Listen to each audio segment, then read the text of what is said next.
நம்ம வேதத்தை திறந்து ஒரு வசனத்தை நம்ம வாசிக்க போகிறோம்.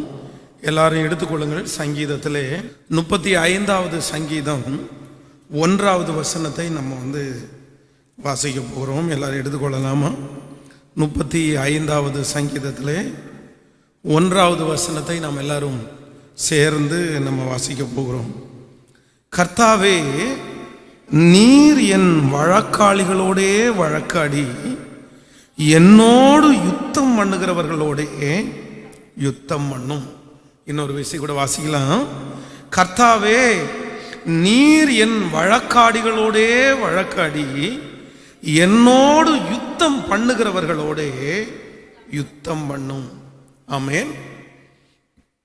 ஆண்டவருடைய பிள்ளைகளே, சங்கீதக்காரனாகிய தாவீது இந்த இடத்திலே ஒரு ஜெபத்தை ஆண்டவருக்கு நேராக ஏறெடுக்கிறான். இவன் ஆண்டவரை பார்த்து சொல்லுகிறான், ஆண்டவரே, நீர் என் வழக்காளிகளோடே வழக்காடி என்னோடு யுத்தம் பண்ணுகிறவர்களோடே நீர் யுத்தம் பண்ணும். சங்கீதக்காரனாகிய தாவீதை குறித்து நமக்கு எல்லாருக்குமே தெரியும். இவன் ஒரு சாதாரணமான ஆள் கிடையாது. இவன் இவனோடு யாராவது ஒருவர் வழக்காட வருவார்களே ஆனால் தன்னுடைய வழக்காடிகளோட வழக்காடுவதற்கு இவனுக்கு பலன் இருக்குது. பலன் மட்டுமல்ல, அவனுக்கு அதிகாரம் இருக்குது, அவன் கையில பட்டயம் இருக்குது, அவன் கையில பணம் இருக்கிறது, அவன் கையில ஆள் பலம் இருக்கிறது. அவன் நினைச்சா அவனுக்கு விரோதமாய் வழக்காட வருகிறவர்களோட அவனால வழக்காட முடியும். அவனோட யுத்தம் பண்ண வருகிறவர்களிடத்துல இவனுக்கு சரி வாரா பார்த்துக்கலாம், நீ என் கூட யுத்தம் பண்ண தானே வர்ற, நீ என் கூட சண்டை போட தானே வர்ற, பார்த்துக்கலாம் அப்படின்னு யுத்தம் பண்ணக்கூடிய சகல காரியமும் அவனுக்கு இருந்தும் ஆண்டவரை பார்த்து என்ன சொல்றான் அப்படின்னா, ஆண்டவரே, நீர் என் வழக்காடிகளோடே வழக்காடி என்னோடு யுத்தம் பண்ணுகிறவர்களோட நீங்க யுத்தம் பண்ணுங்க. ஏன் அப்படி சொல்றான் அப்படின்னா, சங்கீதக்காரனாகிய தாவீது நன்றாய் ஒன்றை அறிந்து வைத்திருக்கிறான். எனக்கு திறமை இருந்தாலும், எனக்கு ஆள்பலம் இருந்தாலும், எனக்கு பணம் இருந்தாலும், என் கையில பட்டயம் இருந்தாலும், என் வழக்காடிகளோட நான் வழக்காடி ஜெயிக்க முடியாது. என்னோட யுத்தம் பண்ணுகிறவர்களோட நான் யுத்தம் பண்ணி ஜெயிக்க முடியாது. நான் ஜெயிக்க முடியாது. ஒரு தேவனுடைய பிள்ளை அறிந்து கொள்ள வேண்டிய ஒரு மிகப்பெரிய அறிவு என்ன அப்படின்னா, உங்களுக்கு பணம் இருக்கலாம், உங்களுக்கு எதிராளி ஆனவனை விட உங்களுக்கு திறமைகள் இருக்கலாம், உங்க கையில ஆயுதங்கள் இருக்கலாம், உங்களுக்கு சகலவிதமான மரியாதையும் மதிப்பும் இன்னும் பெரிய கௌரவம் இருக்கலாம். ஆனால் உங்களோட வழக்காடுகிற நபர் சின்னவரா இருக்கலாம், உங்களுக்கும் அவர்களுக்கும் சம்பந்தமே இல்லாம இருக்கலாம். ஆனா நீங்க ஒன்றை நினைத்துக் கொள்ளுங்கள், கர்த்தர் உங்களுக்காக வழக்காடாவிட்டா அந்த வழக்கு நீங்க மரணம் வரைக்கும் தொடரும்ன்றதை நீங்க மறந்துடக்கூடாது. இன்னைக்கு நிறைய ஆண்டவருடைய பிள்ளைகள் செய்கிற ஒரு மிகப்பெரிய தவறு என்ன அப்படின்னா, தன்னோடு வழக்காடுகிறவர்களோட இவர்கள் வழக்காடுகிறார்கள், தன்னோடு யுத்தம் பண்ணுகிறவர்களோட இவர்கள் யுத்தம் பண்ணுகிறார்கள். நீ வந்தா நானும் பார்த்துக்கிறேன்ப்பா, நீ பேசினா நானும் பேசிக்கிறேன்ப்பா, நான் என்ன உன்னோட குறைஞ்சவனா, நான் என்ன உன்னோட சின்னவனா, நான் அப்படியெல்லாம் தாழ்ந்தெல்லாம் போக முடியாது. எங்கேயோ இருக்கிறவன், எங்கேயோ பண்றவன், நீ ஒரு சாதாரணமான ஆளு, நீ என் கூட வழக்காட வரும்போது நான் உனக்கு செய்ய வேண்டாமா? அப்படி என்கிற மனப்பான்மை எங்களுக்குள்ளே இருக்கிற வரைக்கும் நிச்சயமா யுத்தத்துல நீங்கள் வெற்றியே அடைய முடியாது. எப்போ ஒரு தேவனுடைய பிள்ளை யுத்தத்துல வெற்றி அடைவாங்க அப்படின்னா, உங்களுக்காக ஆண்டவர் எப்பொழுது வழக்காடுகிறாரோ அப்பொழுதுதான் அந்த யுத்தத்துல ஓய்வு வரும். இஸ்ரவேல் ஜனங்களை குறித்து வேதத்துல நம்ம வாசிக்கும் போது வேதம் சொல்லுகிறது, இஸ்ரவேல் ஜனங்கள் 400 வருடம் அடிமைத்தனத்தில் இருந்தார்கள். இந்த 400 வருடத்திலையும் பார்த்தீர்களே ஆனால் எத்தனையோ பேர் அவர்களிடத்திலே வழக்காடினார்கள். மோசே எழும்பி பார்வோனிடத்திலே வழக்காடுகிறார். என் ஜனங்கள் கஷ்டப்படுறாங்க, இந்த ஜனங்களை அடிக்கிறவன் யார் அப்படின்னா ஒரு எபிரேயனை, ஒரு எகிப்தியன் அடிக்கிறத பார்த்து உடனே இவனுக்கு கோபம் அவனோட வழக்காடி அவனை அடிச்சு மணல்ல புதைச்சிட்டு தன்னுடைய ஜனத்திற்காக வழக்காடுகிறான். ஆனா அவன் வழக்காடி ஏதாவது ஜெயத்தை பெற்றுக்கொண்டானா அப்படின்னு வேதத்துல வாசிக்கும் போது இல்லவே இல்லை. அவனுடைய வழக்காடுகிறதுனாலே அவன் ஒரு பெரிய வெற்றி அடையல. தோல்வியை தான் அடைஞ்சான். வழக்காடுகிறதுனால் தன் தேசத்தை விட்டு துரத்தப்படுகிற ஒரு சூழ்நிலை உண்டானது. சோ ஒன்று நன்றாய் அறிந்து கொள்ளுங்க, நம்முடைய வழக்காடிகளோட நம்ம வழக்காட முடியாது. உங்க கணவனாரோட நீங்க வழக்காட முடியாது. உங்க மனைவியோட நீங்க வழக்காட கூடாது. உங்களுடைய அயல் வீட்டானோட நீங்க வழக்காட கூடாது. உங்கள் வேலை ஸ்தலத்தில் இருக்கிற நபரோட நீங்க வழக்காட கூடாது. அப்படி ஒருவேளை உங்களோடு யுத்தம் பண்ண வருகிற அந்த நபரை பார்த்து நீங்க என்ன சொல்லணும் அப்படின்னா, சங்கீதக்காரனாய தாவீதை போல எப்படி ஜெபிக்கணும்னா, ஆண்டவரே நீர் எங்கள் வழக்காளிகளோட வழக்காடுங்க ராஜா, நீர் வழக்காடுங்க ராஜா. ஆனால் இஸ்ரவேல் ஜனங்கள் 400 வருஷம் அடிமைத்தனம் முடிஞ்சதற்கு பிறகு இப்போ ஆண்டவரே ஜனங்களுக்காக வழக்காடுகிறார். கர்த்தரே வழக்காடுகிறார்.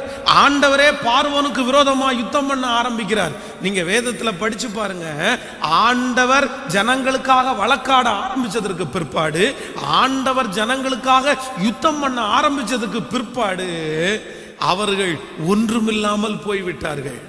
அவர்களுடைய குதிரைகளுடைய அந்த குதிரைகள் போன அந்த வீல் அதுல இருக்கிற அதெல்லாம் கலரும்படியாக அந்த நெட்டு போட்டெல்லாம் கலந்து அவங்க தனியாக அந்த வெள்ளத்துல இருந்து வேதம் சொல்லுகிறது, அன்றைக்கு அவருடைய குதிரை வீரர்கள் எல்லாரும் அந்த கடலுடைய தண்ணீரிலே அடைக்கப்பட்டார்கள். அன்றைக்கு இஸ்ரவேல் ஜனங்கள் சந்தோஷம் பொங்குதே என்கிற பாடலை பாடி அவர்கள் அக்கறையை கடந்து போனார்கள். இத்தனை நாட்களும் அவர்களால ஜெயிக்க முடியல. ஆனா ஆண்டவர் வழக்காடுறதுக்கு பிற்பாடு கர்த்தர் சொல்லுகிறார், இன்று கண்ட எகிப்தியனை நீங்கள் இனி என்றும் காண்பதில்லை. அன்றைக்கு பார்த்த எகிப்தியன் திரும்ப இஸ்ரவேல் ஜனங்களுடைய வழியில வரவே இல்லை. காரணம் என்ன அப்படின்னா, கர்த்தர் உங்களுக்காக யுத்தம் பண்ணுவார், நீங்கள் சும்மா இருப்பீர்கள், சும்மா இருப்பீர்கள். அப்போ நீங்க அறிந்து கொள்ள வேண்டிய ஒரு அறிவு என்ன அப்படின்னா, ஆண்டவரே என் வழக்காளிகளோடு நீர் வழக்காடும், என் மேல் யுத்தம் பண்ணுகிறவர்களோட நீர் யுத்தம் பண்ணும். நான் யுத்தத்துக்கு போக மாட்டேன் ஆண்டவரே, நான் வழக்காட போக மாட்டேன் ஆண்டவரே, நான் சண்டைக்கு போக மாட்டேன் ஆண்டவரே, என் பலன் இருந்தாலும் நான் போக மாட்டேன் ஆண்டவரே. அப்படி யாரெல்லாம் தீர்மானம் எடுக்கிறார்களோ அவர்களுக்காக ஆண்டவர் வழக்காடுவேன் என்று வாக்கு கொடுக்கிறார். கடந்த நாட்களிலே நான் நேற்றைக்கு இரவிலே ஆண்டவருடைய சமூகத்திலே இந்த வார்த்தைக்காக ஜெபித்து கொண்டிருக்கும் போது ஆண்டவர் என்னுடைய இருதயத்திலே பேசின ஒரு வார்த்தை, நான் உனக்காக வழக்காடுவேன் என்று ஆண்டவர் என்னுடைய இருதயத்திலே பேசினார். இந்த சத்தத்தை கேட்கிற ஆண்டவருடைய பிள்ளைகளே, ஒருவேளை இப்படிப்பட்ட ஒரு சூழ்நிலையிலே நீங்கள் கடந்து போகலாம். உங்களுக்காக யாரும் வழக்காடுவதற்கு முடியாத ஒரு சூழ்நிலையிலே இருக்கலாம். யார் எனக்காக வழக்காடுவார், யார் எனக்காக இந்த காரியத்தை செய்வார் என்று ஒரு பெரிய பிரச்சனைக்குள்ளாக நீங்கள் கடந்து போகலாம். ஆனா ஆண்டவர் இன்றைக்கு தெளிவாய் வாக்கு கொடுக்கிறார், நான் உனக்காக வழக்காடுவேன், நான் உனக்காக வழக்காடுவேன். இந்த வார்த்தையை நான் தியானித்துக் கொண்டிருக்கும் போது ஆண்டவர் வேதத்திலே ஒரு குறிப்பிட்ட ஒரு மனிதனை எனக்கு கர்த்தர் காண்பித்து, அந்த மனிதனுக்காக ஆண்டவரே வழக்காடினார். ஏன் ஆண்டவர் வழக்காடினார் என்று ஒரு 3 காரியத்தை குறித்து ஆண்டவர் என்னுடைய இருதயத்திலே பேசினார். அந்த மனுஷன் தன்னோட வழக்காடுவதற்காக ஆண்டவரிடத்தில் அவன் ஜெபிக்கல, எனக்காக இந்த மாதிரி வழக்காடுங்க ஆண்டவரே, எனக்கு இந்த மாதிரி ஒரு பிரச்சனைக்குள்ள கடந்து போகிற ஆண்டவரே. அவன் ஜெபிக்கல, அவன் கேட்கல, அவனுக்கு அந்த விஷயத்தை குறித்து தெரியாது. ஆனால் ஆண்டவரே அவனுக்காக வழக்காடினார் என்று வேதம் தெளிவாக சொல்லுகிறது. எப்படி வழக்காடினாராமா, அவனுக்கு விரோதமாய் எழும்பின மனிதன் உலகத்தான் அல்ல, அவனுக்கு விரோதமாய் எழும்பின மனிதன் ஒரு கிறிஸ்தவன் அல்லாதவன் அல்ல, தேவனோடு நடக்காதவன் அல்ல. வேதம் சொல்லுகிறது, வேதத்திலே நான் சொல்ல போகிற அந்த மனுஷனுக்கு விரோதமாய் எழும்பினவன் ஒரு நல்ல தேவ மனிதன், தேவனோட நடக்கிறவன், தேவனுக்கு பலி செலுத்துகிறவன், தேவனுக்கு பயந்தவன். இன்னும் சொல்ல போனா தேவனுடைய இருதயத்திற்கு ஏற்ற தாசன், தேவனுக்கு இருதயத்திற்கு ஏற்ற தாசன், தேவனோட நடக்கிறவன், தேவனை ஆராதிக்கிற ஒரு மனுஷனுக்கு விரோதமாய் பண்ணின அந்த துரோகத்தை கர்த்தர் மனசுல வச்சு அவனுக்கு விரோதமாய் வழக்காடினார். நீ என் பிள்ளையா இருக்கலாம்ப்பா, நீ என்னை ஆராதிக்கலாம்ப்பா, நீ என் இருதயத்திற்கு ஏற்ற தாசனா இருக்கலாம்ப்பா, ஆனா நீ ஒண்ணுமே தெரியாத ஒரு மனுஷனிடத்துல சண்டைக்கு போனதுனால, அவனுடைய வாழ்க்கைக்கு விரோதமாய் போனதுனால உன்னோட நான் வழக்காடுவேன்னு சொல்லி கர்த்தர் ஒரு சாதாரணமான ஒரு மனிதனுக்காக தன்னை நேசிக்கிற மனிதனோட வழக்காடினார். நான் நம்புறேன், ஒரு தேவனோட நடக்கிற மனுஷனிடத்திலேயே கர்த்தர் வழக்காடுவாரே, ஆனால் ஒரு சாதாரணமான மனுஷனுக்காக கர்த்தர் தேவ மனுஷனிடத்துல வழக்காடுவாரானால், உங்களுக்கு விரோதமாய் எழும்புகிற உலகத்தானிடத்துல கர்த்தர் வழக்காட மாட்டாரு? ஆண்டவருக்கு விரோதமான இடத்துல கர்த்தர் வழக்காட மாட்டாரு? கர்த்தருடைய ஊழியத்திற்கு விரோதமானவர்கிட்ட வழக்காட மாட்டாரு?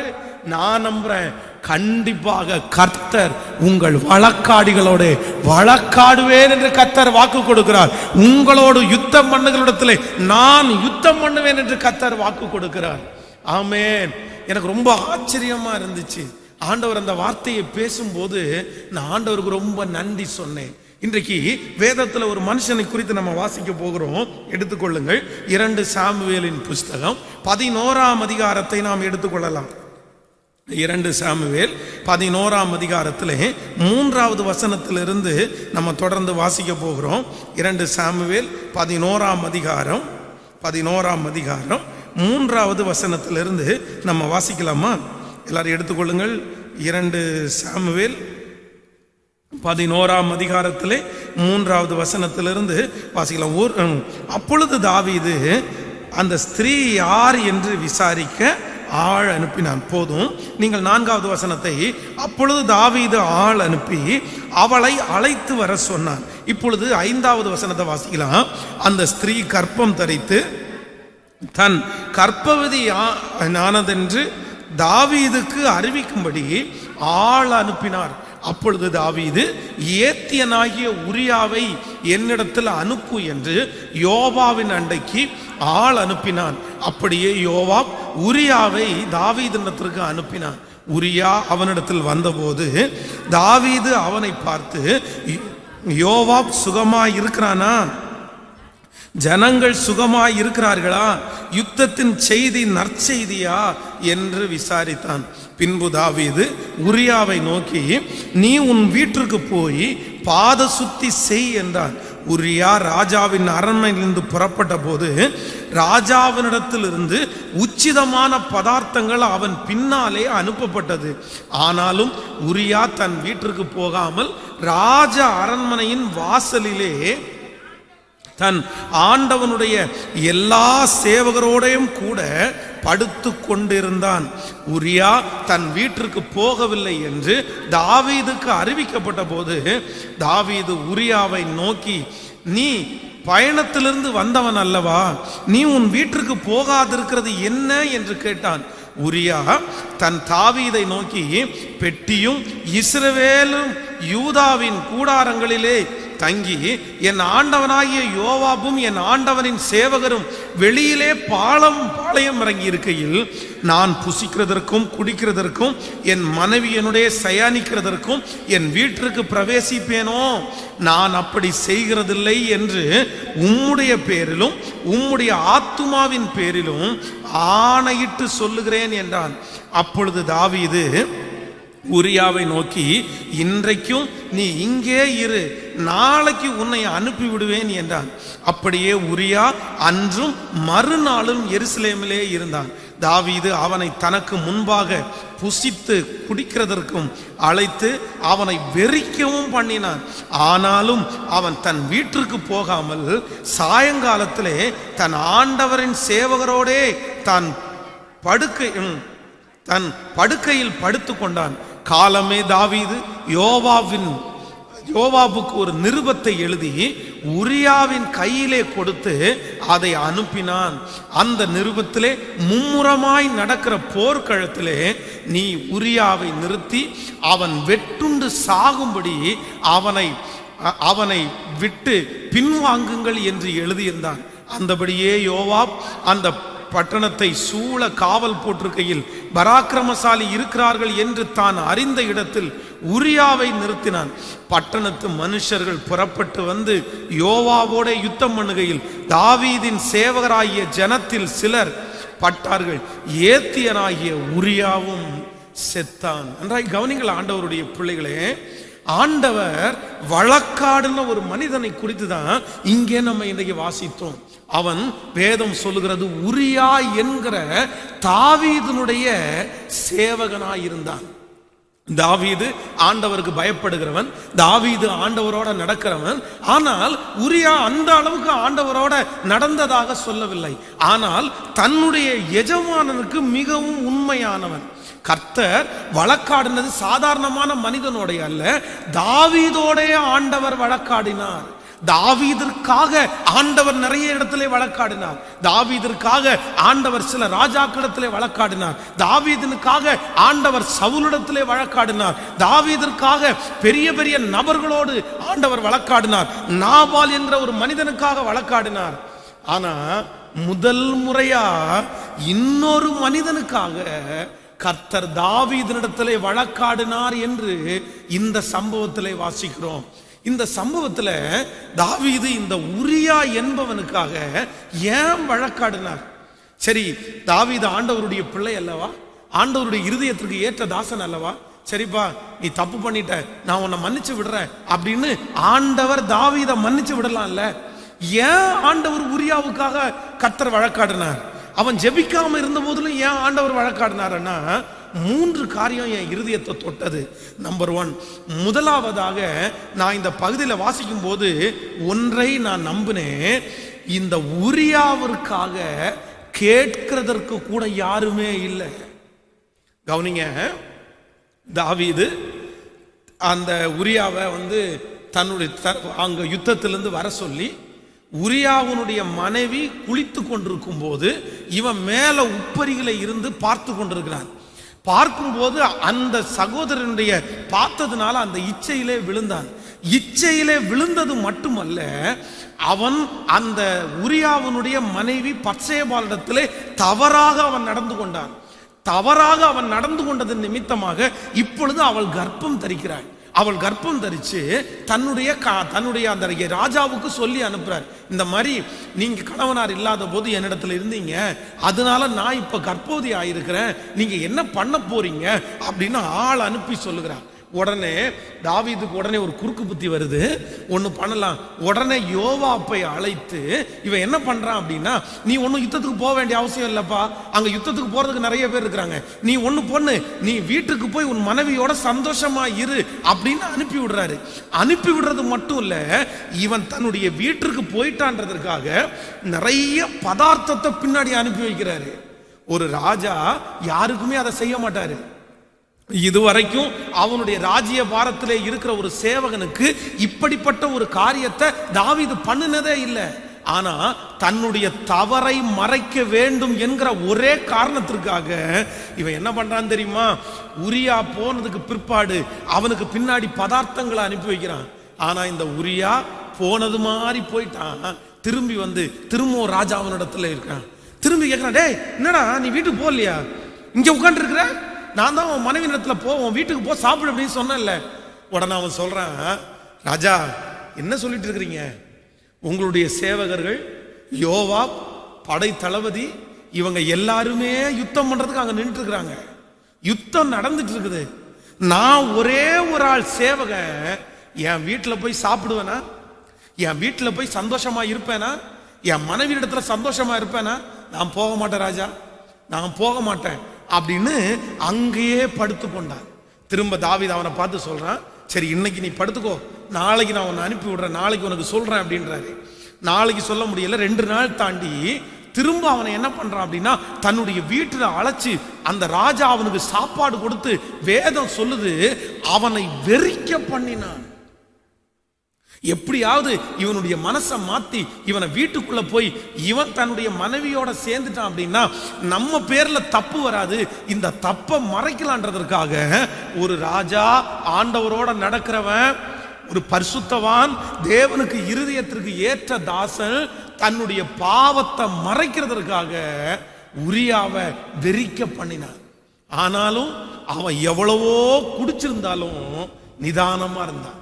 என் வீட்டுக்கு மட்டும் நான் போக மாட்டேன், என் வீட்டுக்கு மட்டும் போக மாட்டேன். இவன் வீட்டுக்கு போகலன்ற செய்தி அறிஞ்ச உடனே அடுத்த ஒரு குறுக்கு புத்தி வருது பாருங்களேன்.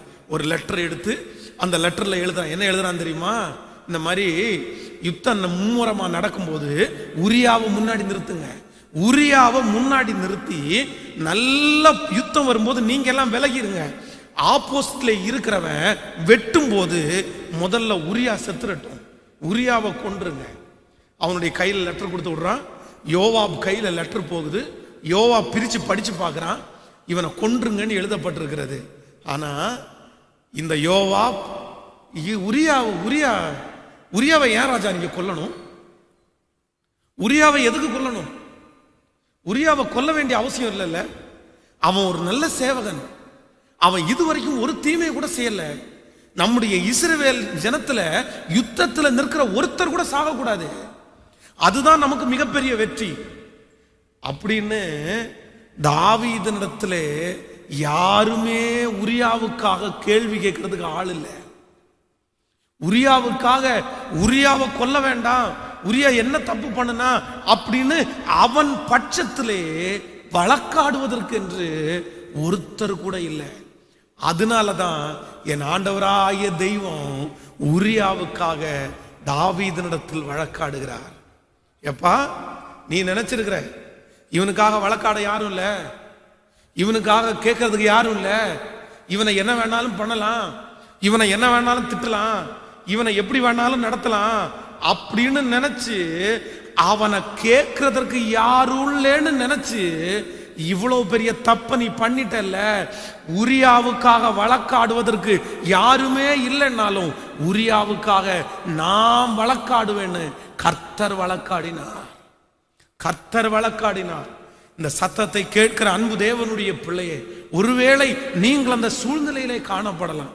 பாஸ்டர் என்னை திட்டுனா கூட கேட்கறதுக்கு யாரும் இல்லை, என்னை அடிச்சா கூட கேட்கறதுக்கு யாரும் இல்லை, எங்க அம்மா இல்லை, எங்க அப்பா இல்லை, என் சகோதரன் இல்லை, என்னை கேட்கறதுக்கு யாரும் இல்லை, என் கணவனார் என்னை கஷ்டப்படுத்துற, என் மனைவி என்னை கஷ்டப்படுத்துறாங்க. இன்னைக்கு சட்டமெல்லாம் என் மனைவிக்காக இருக்கிறது, பெண்களுக்காக இருக்கிறது.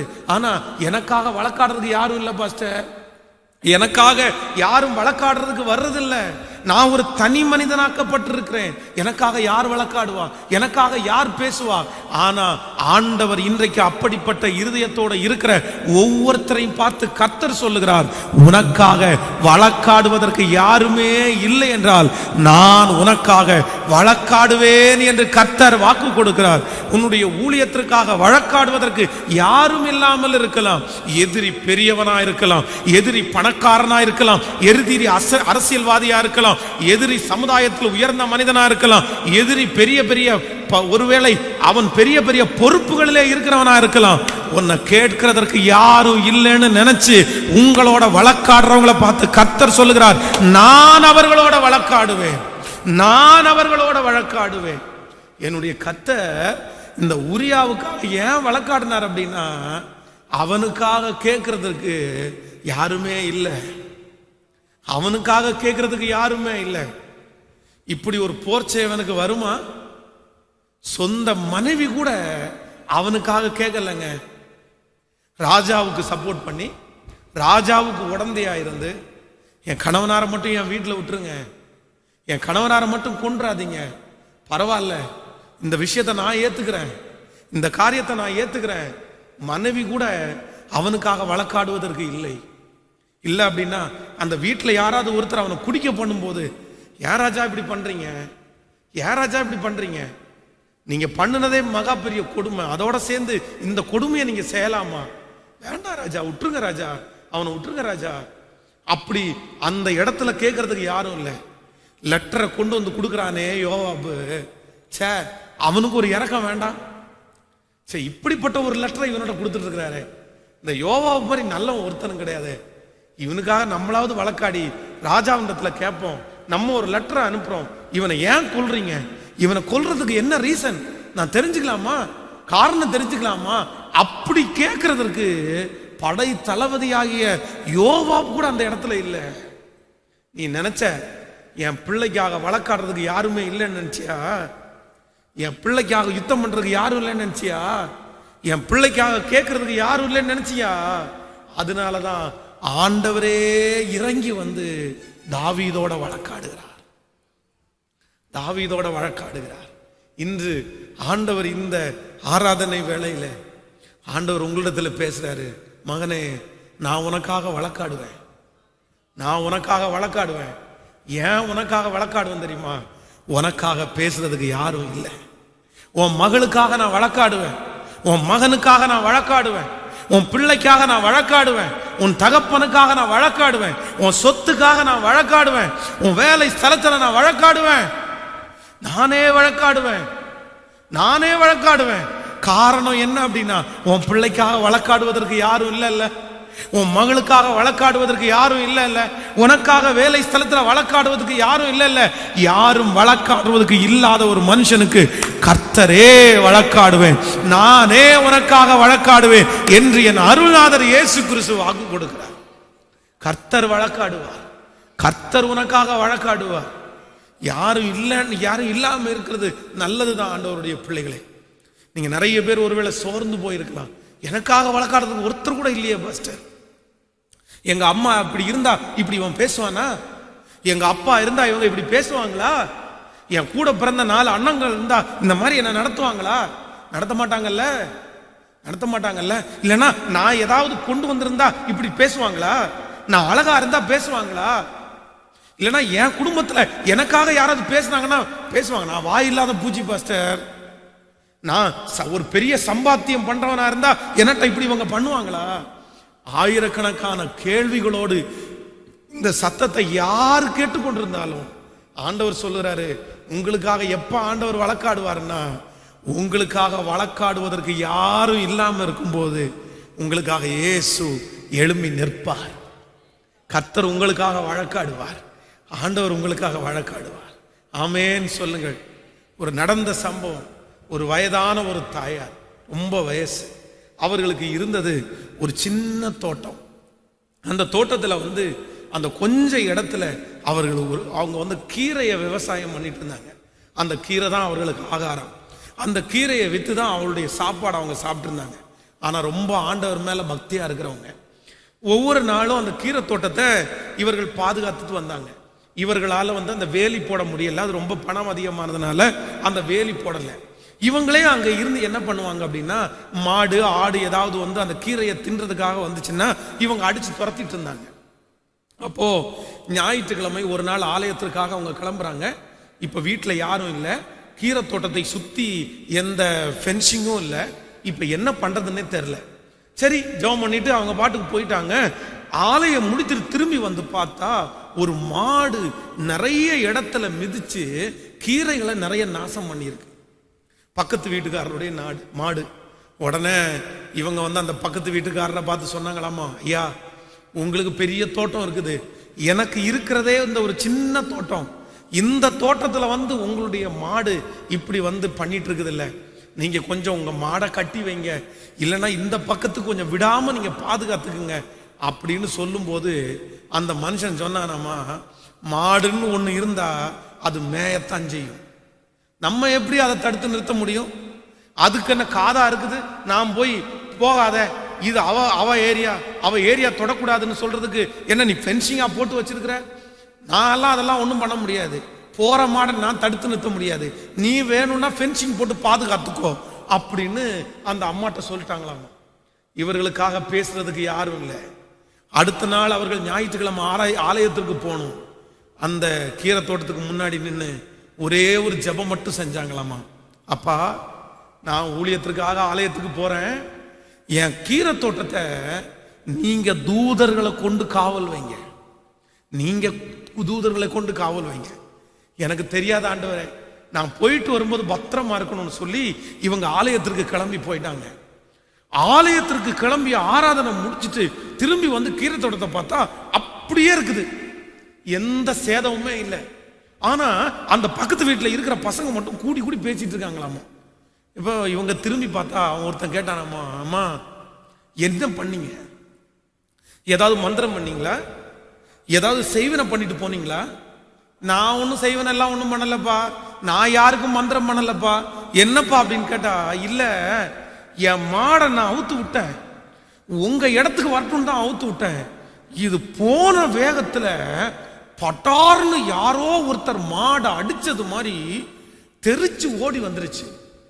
என்னடா இப்படி பயப்பட்டு மாடி மிரண்டு போய் வருதுன்னு சொல்லி நான் திரும்பவும் உங்களுடைய ஏரியா பக்கமா நானே கூட்டிட்டு வந்தேன். கூட்டிட்டு வந்தா என் இடத்தை தாண்டி உங்க இடத்துக்குள்ள வர்றதுக்குள்ள மாடு வரமாட்டேன்னு சண்டித்தனம் பண்ணுது. நீ என்ன பண்ணி வச்ச? உடனே இந்த அம்மா சொன்னாங்களாமா, நான் ஒன்றும் பண்ணலப்பா, ஆண்டவர் தூதர்களை கொண்டு என்னுடைய இடத்தை கர்த்தர் காப்பாற்றுகிறார். எனக்காக வழக்காடுவதற்கு அவர் தூதர்களை அனுப்பினார். என்னால உன்கிட்ட வழக்காட முடியாது, உனக்கு சண்டைக்கு வர முடியாது, உன் மாடை பத்திரப்படுத்த முடியாது. ஆனா நான் ஆராதிக்கிற தேவன் எனக்காக வழக்காடி அந்த மாடு என்னுடைய இடத்துல வராம பாதுகாத்த கர்த்தரை போல நல்லவர் இல்லைன்னு அந்த இடத்துல ஆண்டவரை ஆராதிச்சாங்களாம். இன்று சத்தத்தை கேட்கிற ஆண்டவருடைய பிள்ளைய யாரோ ஒருத்தருக்காக ஆண்டவர் பேசிட்டு இருக்கிறாரு. ஆண்டவர் வாக்கு கொடுக்கிறாரு, நான் உனக்காக வழக்காடுவேன், நான் உனக்காக வழக்காடுவேன். எப்ப நான் உனக்காக வழக்காடுவேன் தெரியுமா? உனக்குன்னு வழக்காடுவதற்கு யாரும் இல்லாம இருக்கும்போது. ஆப்போசிட்ல இருக்கிறவனுக்கு 10 பேர் வந்து நிக்கலாம், ஆப்போசிட்ல இருக்கிறவனுக்கு பெரிய பெரிய ஆட்கள்லாம் வந்து நிக்கலாம்.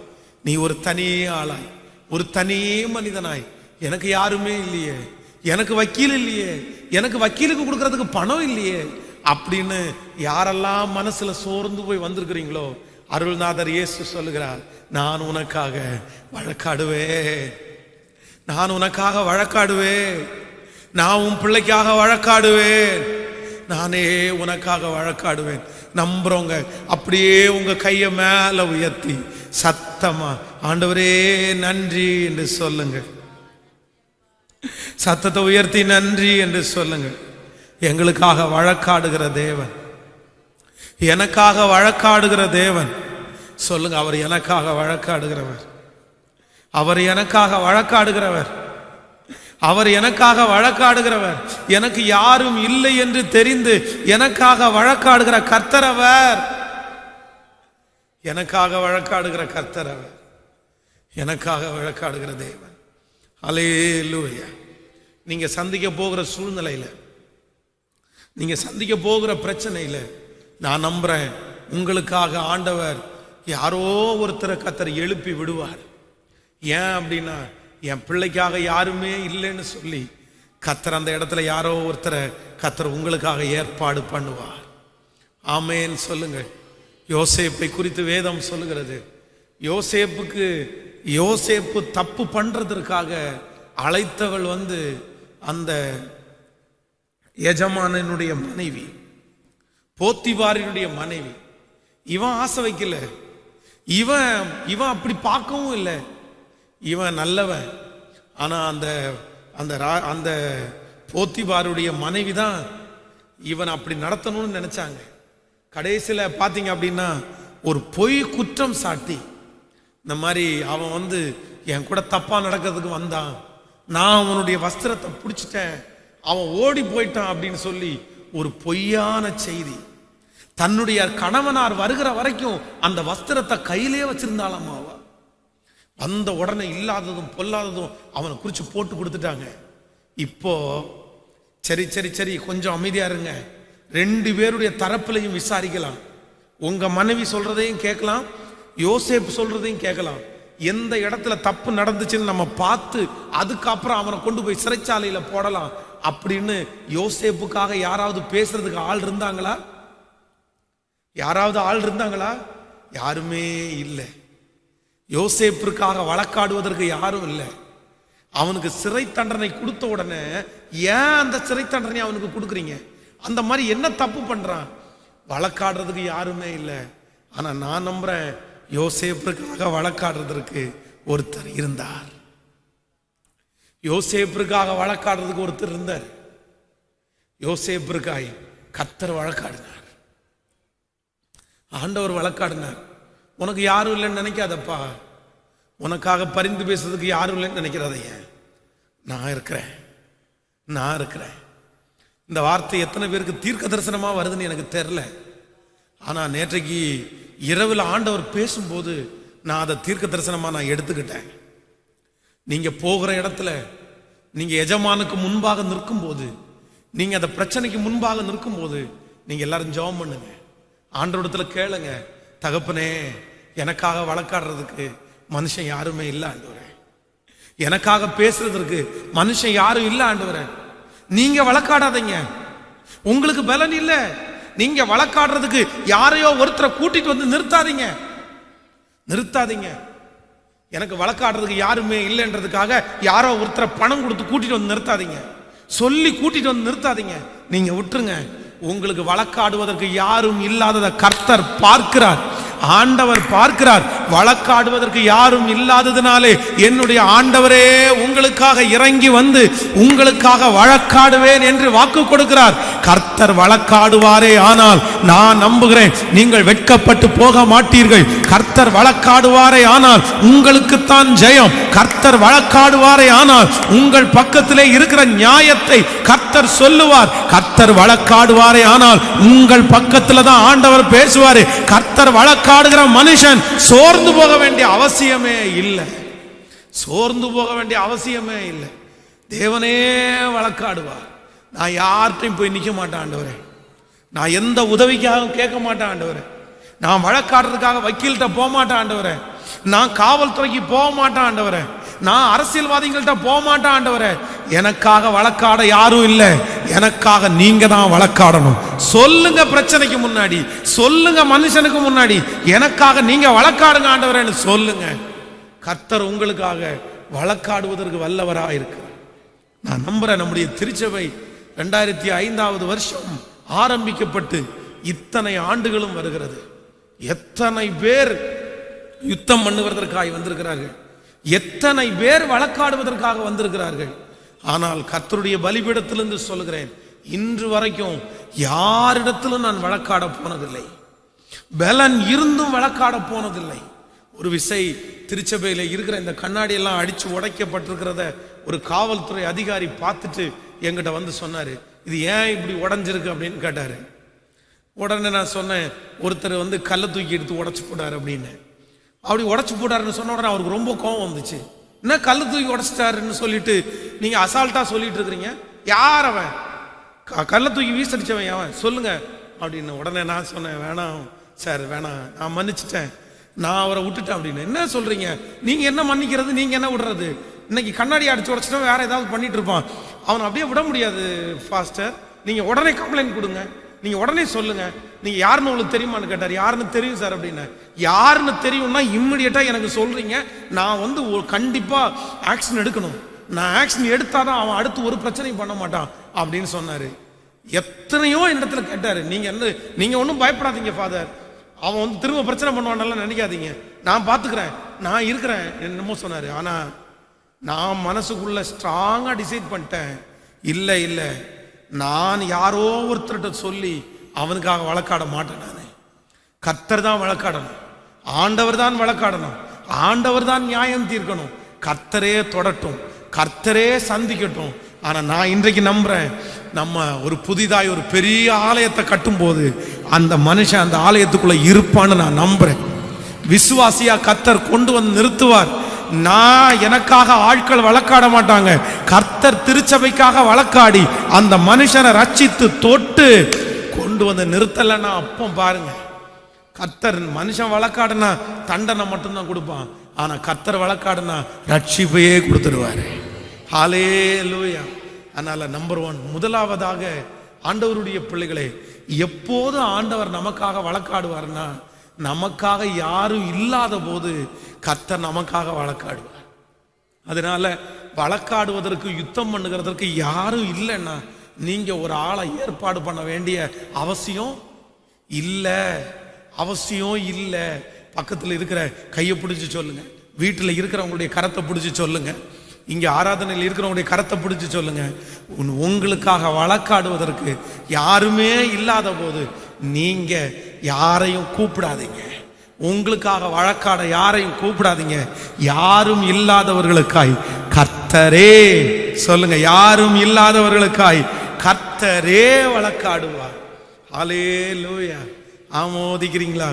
நம்பர் 2, இரண்டாவதாக ஆண்டவர் எப்பொழுது உங்களுக்காக வழக்காடுவார், இல்லை என்றால் யாருக்காக ஆண்டவர் வழக்காடுவார்? இந்த அதிகாரத்தை நான் படித்து கொண்டே இருக்கும்போது எனக்கு ரொம்ப என்னுடைய மனதை தொட்ட இரண்டாவது காரியத்தை குறித்து நம்ம வாசிக்கலாமா? அதே 11ஆம் அதிகாரத்தில், 2 சாமுவேல் 11ஆம் அதிகாரம் நீங்கள் எடுத்துக்கொள்ளுங்கள். நீங்கள் 7வது வசனத்திலிருந்து வாசிக்கலாம். உரியா அவனிடத்தில் வந்தபோது, 11ஆம் அதிகாரம் 7வது வசனம். உரியா அவனிடத்தில் வந்தபோது தாவீது அவனை பார்த்து, யோவாப் சுகமாய் இருக்கிறானா? ஜனங்கள் சுகமாய் இருக்கிறார்களா? இப்போ 9வது வசனத்தை வாசிக்கலாம். ஆனாலும் உரியா தன் வீட்டிற்கு போகாமல் ராஜ அரண்மனையின் வாசலில் தன் ஆண்டவனுடைய எல்லா சேவகரோடையும் கூட படுத்து கொண்டிருந்தான். ஹலோ, நல்லா கவனிங்க. நான் என்ன நம்புறேன் அப்படின்னா, இந்த யோவாப் இப்பொழுது வந்துட்டாரு, ராஜா அரண்மனையில வந்துட்டாரு. இந்த அரண்மனைக்குள்ள ராஜா மட்டும் தனியா இல்ல, ராஜாவோட கூட சேர்ந்து கொஞ்சம் பேர் அங்க இருக்கிறாங்க. இப்போ ராஜா என்ன சொல்றாரு அப்படின்னா, நீ வந்திருக்கிற, நீ பிரயாணத்திலிருந்து வந்த, நீ களைச்சிருப்பல்ல, நீ ரொம்ப களைப்பா இருப்பல்ல, நீ ஒண்ணு பண்ணு, நீ யுத்தத்திலிருந்து வந்ததுனால இவங்களோட சேர்ந்து படுக்காத, நீ உன் வீட்டுல போய் நிம்மதியா படுத்து தூங்கு அப்படின்னு சொல்றாரு. கவனிங்க. இப்போ பொதுவா நான் சொல்றேனே, ராஜா பர்சேபால கூட்டு பேசுறாரு. பர்சேவா இங்கேயும் அங்கேயும் வந்துட்டும் போயிட்டும் இருக்காங்க, கூட நிறைய பேர் இருக்கிறாங்க. நான் ஒண்ணு நினைக்கிறேன், என்ன நினைக்கிறேன் அப்படின்னா, எவனாவது ஒருத்தன் சொல்லியிருப்பான் இவன்கிட்ட, என்னடா உன் ஒய்ஃப் அடிக்கடி இங்க வந்துட்டு போகுது, உன் ஒய்ஃப் அடிக்கடி இங்க பார்த்தேன், ராஜா கூட்டு பேசிட்டு இருந்தாரு, என்னன்னு தெரியல அப்படின்னு சொல்லும் போது, எந்த ஆண்களானாலும் அப்படி சொல்லி இருந்தா கண்டிப்பா ராஜா என்னமா சொன்னாரு, தப்பா நினைக்கலன்னா கூட சரியா, இல்ல ராஜா ஏதாவது சொன்னாரா, ஏதாவது பிரச்சனையா அப்படின்னு கண்டிப்பா கேட்பாரு. ஆனா இந்த ராஜா கழுத்தை புடிச்சு வீட்டுக்குள்ள தள்ளுறாரு, நீ போ. நம்மளா இருந்தா என்ன பண்ணுவோம்? யுத்தத்துக்கு இந்த மாதிரி நம்மளை அனுப்பி இருந்தோம்னா, ரெஸ்ட் டைம் கிடைக்குதுன்னா, அப்பா சாமி இதாண்டா நமக்கு லக்கி அடிச்சிருச்சு, நம்ம எந்த வேலையும் பண்ண வேணாம்ப்பா, வீட்டில் போய் நிம்மதியா படுத்து தூங்கலாம்ப்பா, நம்ம அப்படிதான் நினைப்போம். ஆனா இந்த உரியா தனக்கு கொடுக்கப்பட்டிருக்கிற பொறுப்புல உண்மை உள்ளவன். அவன் சொல்றான், அத்தனை பேர் அங்க கஷ்டப்படுறாங்க, அத்தனை பேர் வெயிலையும் மழையிலையும் நிக்கிறாங்க, அத்தனை பேர் பாடுபட்டு இருக்கும் போது நான் மட்டும் என் வீட்டில் போய் சந்தோஷமா இருக்க, நான் இங்கே படுத்துக்கிறேன். இதுக்கு அர்த்தம் என்னன்னா, நான் நம்புறேன் உரியா உண்மை உள்ளவன். உரியா யாரு? சத்தமா சொல்லுங்க. நம்பர் 2, இரண்டாவது, ஆண்டவர் யாருக்காக வழக்காடுவார் தெரியுமா? ஆண்டவர் யாருக்காக யுத்தம் பண்ணுவார் தெரியுமா? உங்க விஷயம் உண்மையாய் மட்டும் இருக்குமே ஆனால், நீங்கள் தவறு செய்யாதவர்களாய் இருப்பீர்களே ஆனால், உங்க பட்சத்துல நியாயம் இருக்குமே ஆனால், ஆண்டவருடைய பிள்ளைங்க அநியாயம் பண்றவனை பார்த்து பயப்பட வேண்டிய அவசியமே இல்லை. ஏன் அப்படின்னா, உண்மையுள்ள ஒரு மனுஷனுக்காக என் கர்த்தர் வழக்காடுவார். ஆமோதிக்கிறீங்களா? என் கர்த்தர் வழக்காடுவார். பாஸ்டர், நான் ஒரு தப்பும் பண்ணல பாஸ்டர், நான் ஒரு தீமையும் பண்ணல பாஸ்டர், அவன் சொல்றது மொத்தமும் பொய், அவன் போட்டிருக்கிறது மொத்தமும் பொய் கேஸ், அவன் பண்றது மொத்தமும் பொய் பாஸ்டர், திருப்புறான், திசையை திருப்புறான், எல்லாம் என் பக்கத்துல திருப்பி விட்டுட்டான். ஐயோ, இப்படி அவன் இருப்பான்னு எனக்கு தெரியல, நான் உண்மையா இருந்தேன், நான் இந்த காரியத்தை செய்யவே இல்லை, நான் நியாயமா இருந்தேன், ஆனா அவனுக்கு ஆள்பலம் இருக்குன்றதுக்காக அவன் என் பேர்ல எல்லா தப்பையும் போட்டுட்டான். எல்லாத்தையும் நான் செஞ்சது மாதிரி எனக்கு நேரா திருப்பிட்டான். நான் ஒரு தப்பு பண்ணல, நான் உண்மையா இருக்கிறேன் அப்படின்னு இந்த செய்தியை கேட்கிற யார் அப்படி இருக்கிறீங்களோ, அது கணவனா இருக்கலாம், மனைவியா இருக்கலாம், அது மேனேஜரா இருக்கலாம், வேலைக்காரனா இருக்கலாம், உங்க பிள்ளையா இருக்கலாம். நான் கர்த்தருடைய சமூகத்துல இந்த ஆலயத்துல பலிபீடத்துல இருந்து தீர்க்க தரிசனமா சொல்றேன், நீங்க உண்மையா மட்டும் இருப்பீர்களே ஆனால் என்னுடைய கர்த்தர் யார் வழக்காடாட்டாலும் என் ஆண்டவரே உங்களுக்காக வழக்காடுவார். உங்க மேல யுத்தம் பண்ணுகிறவன் இல்பொருள் ஆவான். தாவீதினிடத்துல ஆண்டவர் ஏன் வழக்காடுறாரு? இருதயத்திற்கு ஏற்ற தாசனிடத்துல ஏன் ஆண்டவர் வழக்காடுறாரு? தாவீது அப்படி நேச்சார் ஆண்டவர். ஆனா தாவீது ஜெபம் பண்றான், ஆண்டவரே என் பிள்ளைகளுக்கு இந்த சாபம் தொடர வேண்டாம், என்னை மன்னிச்சிருங்க. 51ஆம் சங்கீதத்துல சுத்த இருதயத்தை என்னில சிருஷ்டிங்க, நிலைவரமான ஆவி என் உள்ளத்துல புதுப்பிங்க, என் உள்ளத்துல உண்மை இருக்க விரும்புகிறேன், நான் தப்புதான்ப்பா அப்படின்னு அத்தனை டைம் மன்னிப்பு கேட்டதுக்கு அப்புறமும் ஆண்டவர் அவனுக்கு அந்த தண்டனையை கொடுக்கறதுக்கு என்ன காரணம்?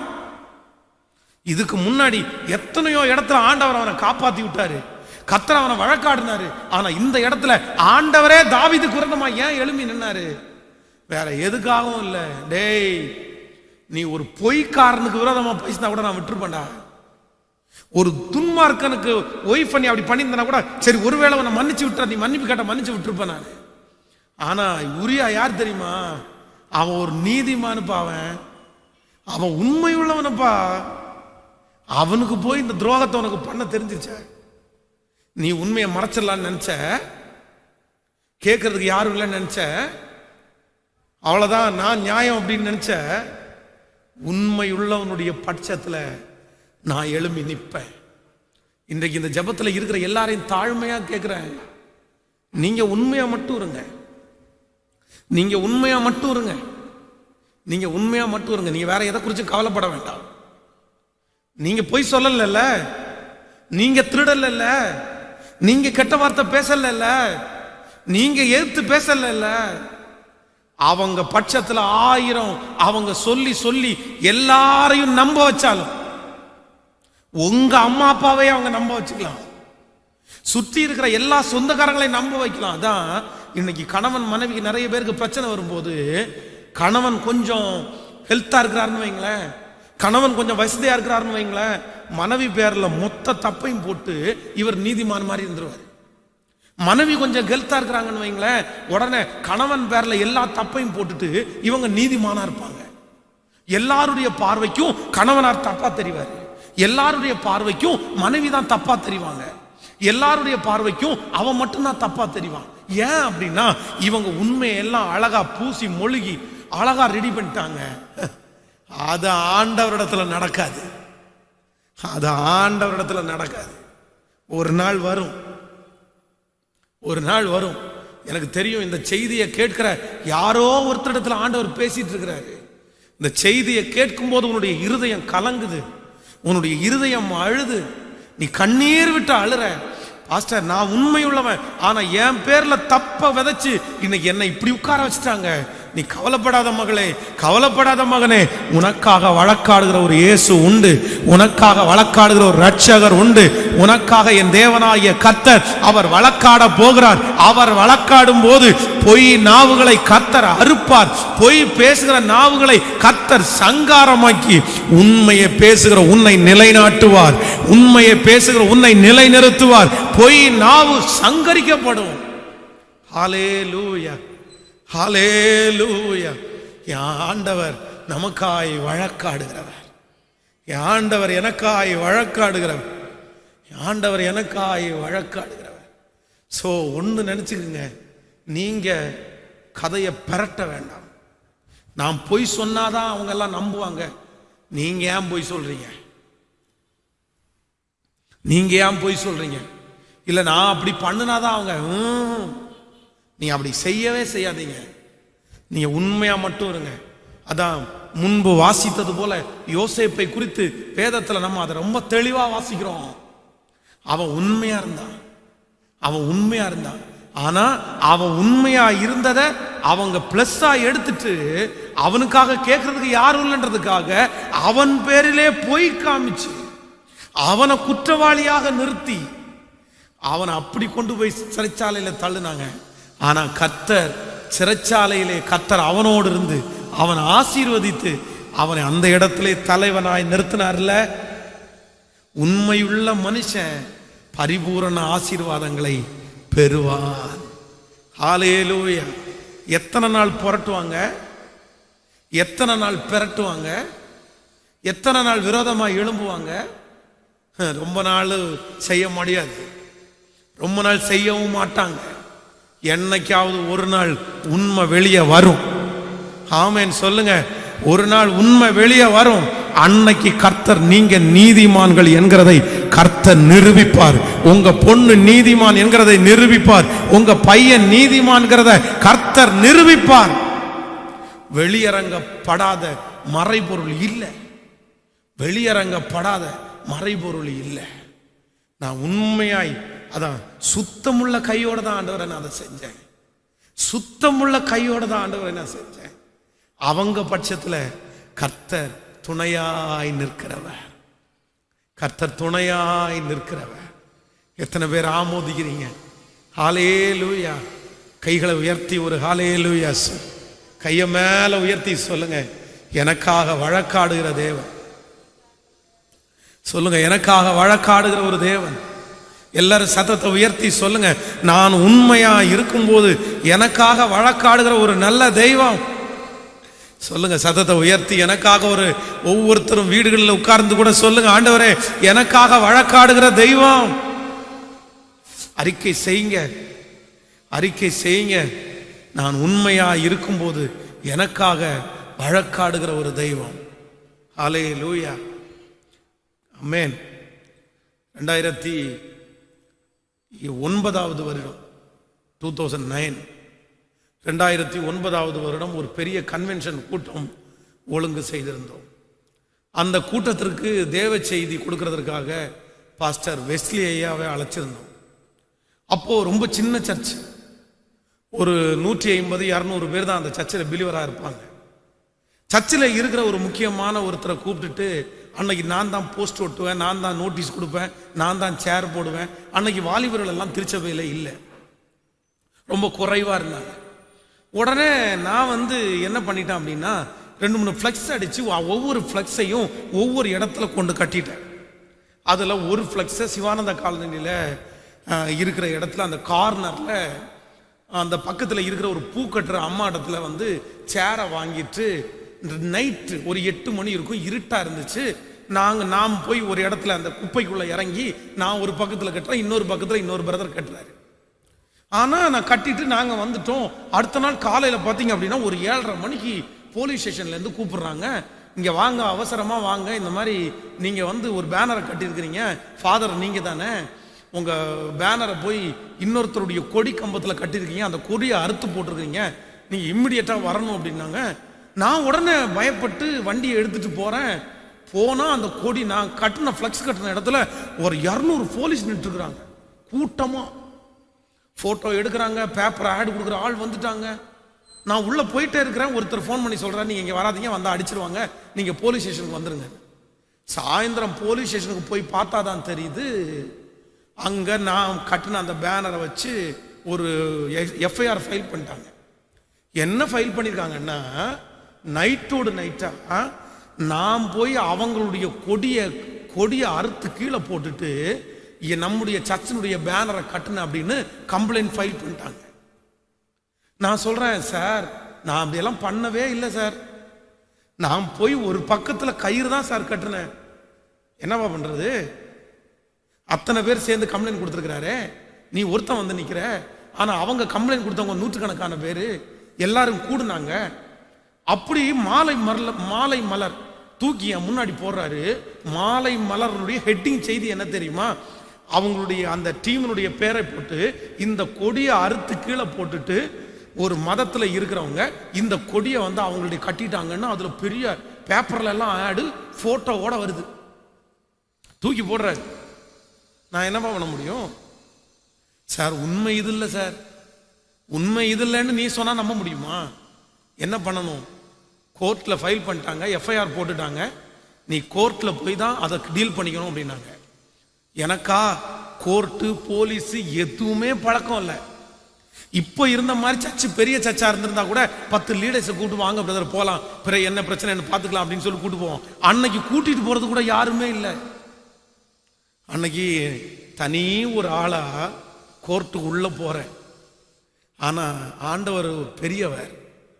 அங்க என்ன பண்ணியிருந்தார் தெரியுமா?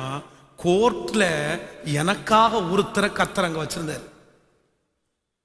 கோர்ட்ல உள்ள போறேன், என் ஃபைலை எடுத்து பார்த்த ஒருத்தர், நீங்க ஃபாதரா அப்படின்னு கேட்டாங்க. ஆமா அப்படின்னு. சரி பிரச்சனை எல்லாம் ஒன்றும் இல்லை, நான் பார்த்துக்கிறேன், எனக்கு ஒரு ஹெல்ப் பண்ண முடியுமான்னு கேட்டார்.